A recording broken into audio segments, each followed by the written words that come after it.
KQ family, I hope you're all doing well today. In this video, I'm going to hit on five key points on the spouse visa route and the subsequent ILR application.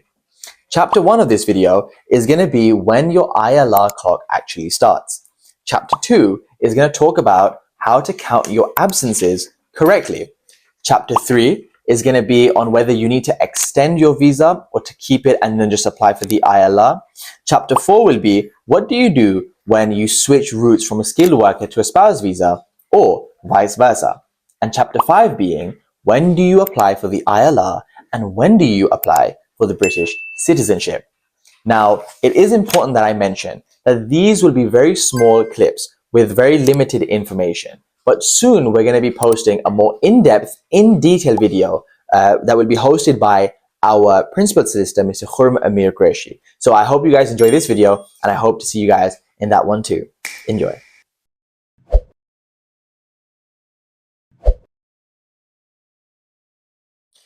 £3,226 Great British pounds are at risk of being lost if you don't get this ILR date calculation correct.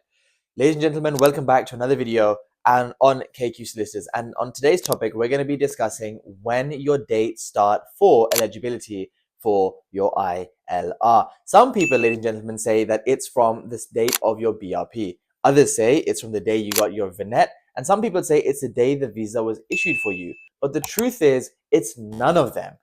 None of those have anything to do with the dates. The date starts from when you've entered the UK. We'll start from the vignette. The vignette is only issued to you to allow you to enter the UK and get through border control. That's all. That's the only purpose it serves, and it expires in 3 months anyways.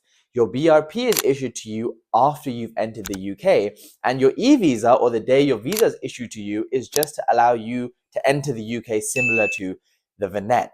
The timeline, guys, only starts once you've stepped foot inside the UK, and depending on the route you're on, be it 5 years, be it 10 years, it's counted from that day onwards. Now, that's not to say there's not exceptions. Of course, there's exceptions. We've had clients who were stuck in their home countries due to COVID restrictions. We managed to get them their ILR and include that length of time they were stuck because those were extenuating circumstances. But beyond extenuating circumstances, guys, the rule of thumb is that it's from the day you've entered the UK. But luckily for you guys, us and our lovely team here at KQ Solicitors have prepared a lovely calculator for our clientele, and that is the ILR eligibility calculator. If you head over to our website on www.kqsolicitors.co.uk, you'll find a tab under the ILR section, and in that you'll find a calculator. It'll be able to help you determine whether you're eligible to apply for indefinite leave to remain. So head over there and I'll see you soon. Take care.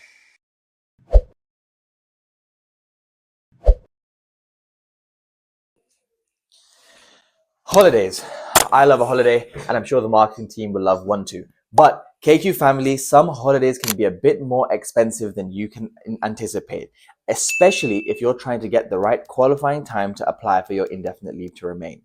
Now, the Home Office operates with an understanding that you have 180 days allowed outside of the country. That can be for holiday, that can be for something that's important. It could be a death in the family, a funeral, could be a wedding, but you only have 180 days. If you choose to spend more than that, then it will come under scrutiny and it can affect your upcoming ILR application.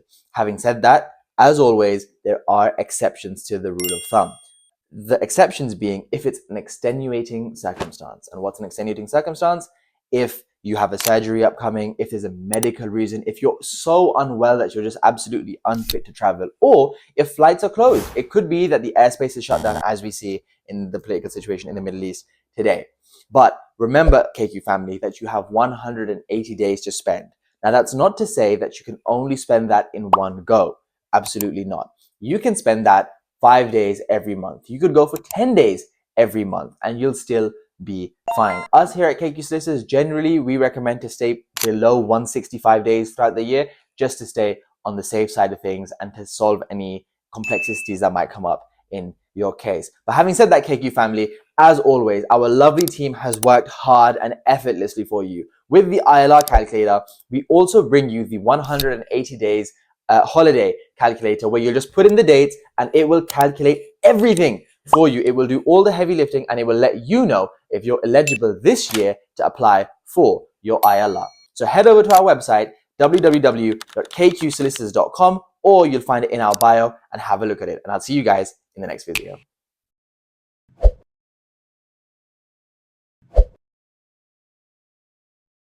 Your visa's expiring and the time for ILR is neck and neck. It's only got 1 month or 2 months of a difference left. KQ family, this is an issue that troubles thousands of people every year. Do I apply for an extension, or do I wait it out and apply for the ILR directly? KQ family, the answer to that question is, in order to maintain something known as 3C, 3C being the rule of continuation, you will need to have a legal status, a legal immigration status in the UK. And for that, you will have to put in an extension, even if it is just for 1 month. But conversely, if your visa expiry overlaps with the 5-year ILR route, or the 10-year, or the 15-year, or whichever route you're on, it overlaps, then until the end of your visa duration, you can put in an ILR application. Now, KQ family, this wouldn't be a video from KQ Solicitors if we couldn't help you. So if you've put an application in, or you're thinking of putting an application in, but you're worried about spending too much money and giving too much up to the Home Office, come speak to one of our accredited solicitors, and we'll see what we can do for you. Thank you so much.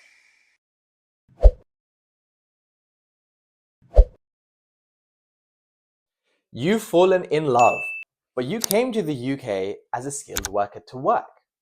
KQ family, this is something that's oh so common. We have clients who come to us all the time who came in as skilled workers, but at their workplace or in the UK, they fell in love. And the person they fell in love with happened to be a British national or a settled person. Naturally, they switched from the skilled worker route to the spouse visa route. But the question on their mind, and the question on everyone's mind, is it's 5 years as of today to become a settled person in the UK on the skilled worker visa route.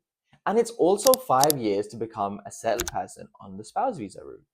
So if I've spent, for example's sake, 3 years as a skilled worker, would it only take me 2 more years as a spouse on a spouse visa to get eligible for the ILR? The answer is, unfortunately not. And as harsh as it sounds, as unfair as it sounds, it's just the reality. As you've switched your visa routes, it requires its own 5-year tenure to be completed. So those years you spent as a skilled worker are essentially wasted, and they've now been sort of put back to zero to be restarted on that spouse route. So that's the answer to that main question on this pressing problem. Thank you.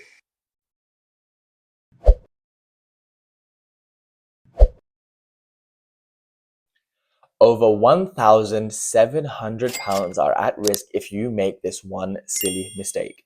Dear KQ family, people come into our office all the time claiming that they're eligible for nationality without even getting their ILR. And that couldn't be further from the truth.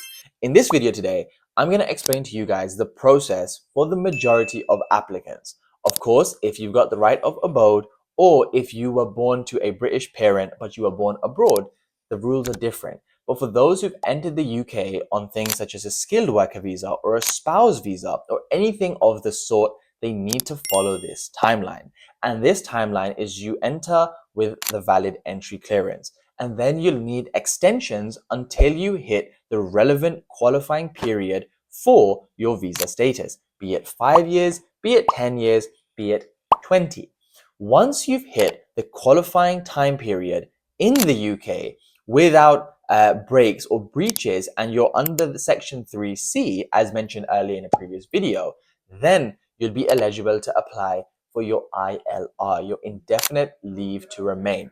Once you're given the ILR, then you will have to apply 1 year from that date. A common misconception, guys, is everyone's allowed to apply the next day.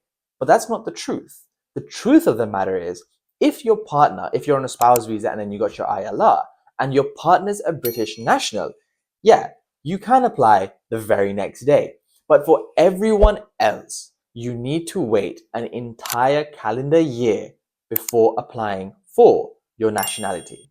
And that, KQ family, is the timeline, and that is the process. We have on our website, www.kqsolicitors.com, a fully dedicated section to naturalization applications and indefinite leave to remain applications, demonstrating the timeline that I've mentioned here.